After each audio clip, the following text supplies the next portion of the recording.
नयागढ़ फतेगढ़ थाना गिरी गोवर्धन पहाड़ उपरे नवनिर्मित श्रीराम मंदिर चोरी होइछि। विलंबित राति मंदिर हुंडी भांगी टंका और सुना रूपा चोरी कर दुर्बृत्त। सकाळु मंदिर मुख्य फाटक और हुंडी भंगा जाइथिबा देखिबाकु पाई मंदिर कमिटी को खबर देथिले पूजक।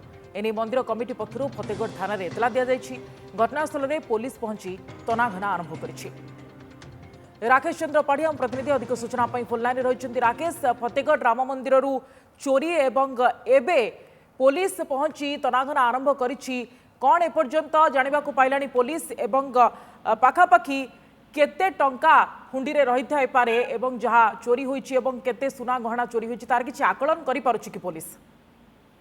देखु गत काली विलंबित राति मंदिर हुंडी भांगी टंका सुना रूपा लुटि नहीं कि दुर्बृत्त। जहाँ सूचना मिली कि नयागढ़ जिलार जो रही फतेगढ़ थाना ठारू 1 किलोमीटर दूर रे गिरी गोवर्धन पहाड़ उपर नवनिर्मित राम मंदिर रे चोरी होती। तेज जेहेतु काली गत काली राति वर्षा प्रबल होता एवं मंदिर रे कहीं नथिले ऊपर मंदिर पहाड़ उपर पूजक मैंने समस्ते तलू पलि आसी यार सुजोग नहीं कि गत काली विलंबित राति किसी दुर्बृत्त मंदिर मुख्य द्वार ताला भांगी भीतर बसी एवं मंदिर जो हुंडी रही मंदिर हुंडी भांगी से टंका एवं जो लोक दान देते सुना कि रूपा सब जिन से गुड़ाक सब लुटि नहीं। पुलिस सकाळु घटनास्थल में पहुंची 3 जन को अटक रखी पचरा उचरा कर स्थानीय